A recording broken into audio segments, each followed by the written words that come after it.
All right, KTC, here we go. Another week and another weekly update. Going to hit this right at the beginning of the week here on the Monday because I do have a special announcement or a reminder. Actually, it's not a reminder because I haven't announced it yet. But I dropped the ball. I totally forgot that the 30th is a stat day for Truth and Reconciliation Day. So the H2O Center or the YMCA will be recognizing that as a stat day. Their hours will be 9 to 5. So we were not able to secure lane time on the Thursday, which means no swimming Thursday. Don't show up Thursday morning. That would be incredibly disappointing.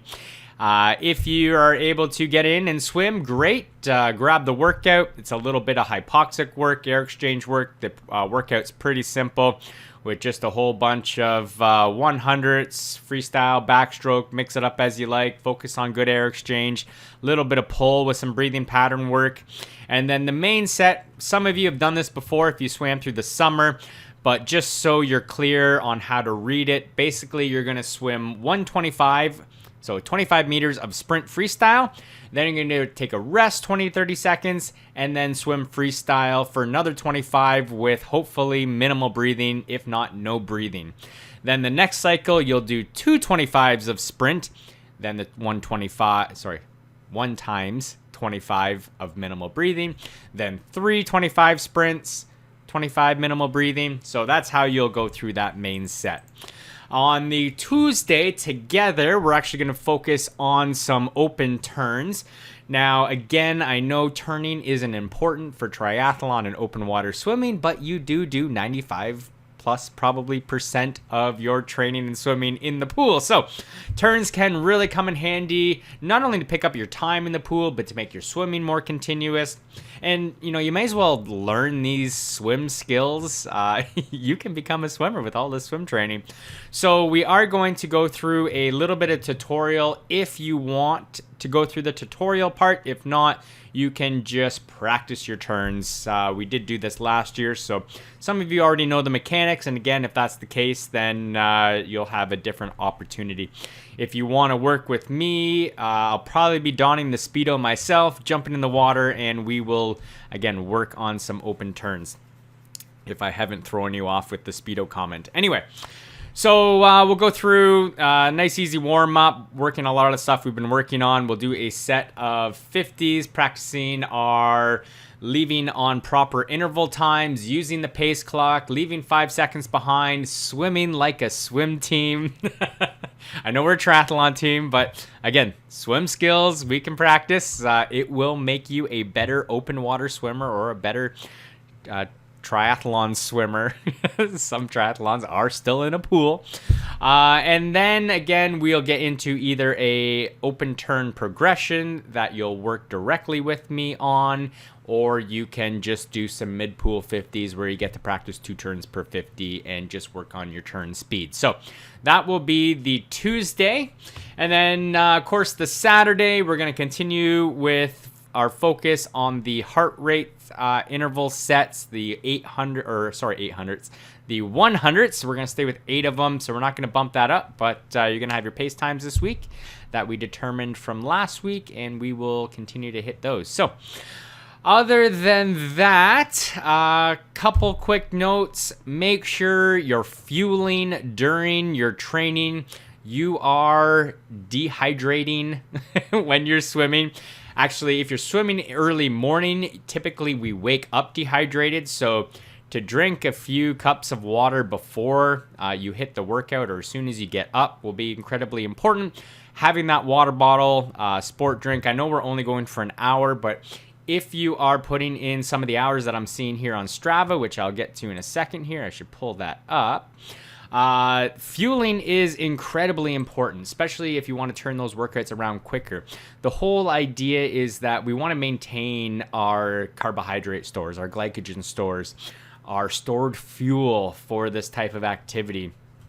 Unless you're on a ketogenic diet, the more you deplete your glycogen stores, the less energy you're going to have. And trust me, this weekend I totally depleted my glycogen stores, and I'm struggling to find them or find some energy today here on Monday. So it is a real thing, and even though you can get away no problem with an hour if you're trying to string double days or back-to-back workouts every single day, that will pay dividends in your ability to turn workouts around and actually train with quality as opposed to just dragging your ass through the workout.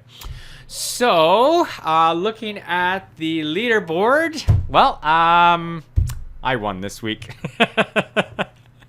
And I am absolutely feeling it. This is my first week, big week back for me. So anyway, 1734, I'll take that. Darren, big shout out, 1641, nicely done. And Julie, 1556.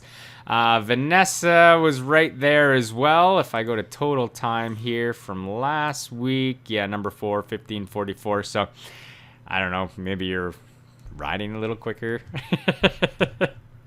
And big shout out to Darren, Julie, and Vanessa, who headed down to Penticton this weekend. I know Darren rode the full course. Julie, Vanessa put in a good 150 to 160K, I believe. Looking over here at longest activity, that's what it would look like. So Darren, yeah, just edged them out. So 536, Julie number 2, 529, and Vanessa, nicely done, 527. So yeah, this was supposed to be Ironman weekend, and now the focus is Ironman Arizona for a number of us, which will be coming up in less than 2 months now. So we got to keep working. Troy also one of those athletes heading down to Arizona, which will be fun. And Dale, a little farther down, he'll be heading down to Arizona. Anyway, if your race season is over, try to avoid this leaderboard. This would be the perfect time for your off season. It is incredibly important to let your body reset, to let everything recover any of those niggles. Even your hormones get out of whack and out of balance, maintaining a high training volume all the time. So bring it down, take a break, take days off. Don't get sucked in by what I'm doing here with the leaderboard. This should all be just fun stuff. Oh, on that note as well, in terms of logging workouts, there is a debate going on right now between moving time and just total workout time. So for the leaderboard, just so that we're all on the same page, log your total workout time, not moving time. So for a KTC workout, for example, it's a 1 hour workout. Log 1 hour in Strava. That's totally cool. Your moving time might only be, 34 minutes, but you should be taking in those rest intervals. I mean, the heart rate's still elevated. You're still metabolizing at a faster rate, and you're putting in an hour's worth of time. So you should log it. That being said, Strava doesn't pick up on everything, and I'm always well over 20 hours a week, but strength training time often doesn't get logged, or I don't log it in Strava. It's on my training peaks.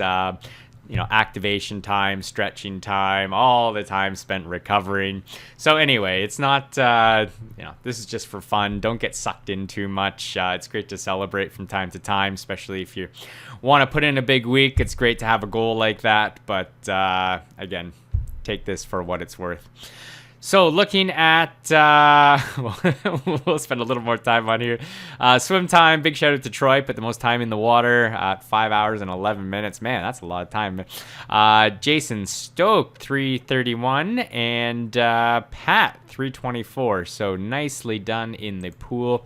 Ride time last week, I took number 1, 10:07, then Darren, then Julie, nicely done.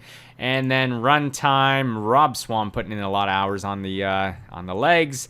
Darren, 5:34, nicely done. And Vanessa, 5:22. So congratulations, everybody, for putting all the work in. And look forward to another wonderful week of training with you. See you bright and early or dark and late tomorrow. And we will work on some open turns. Until next time, see ya later.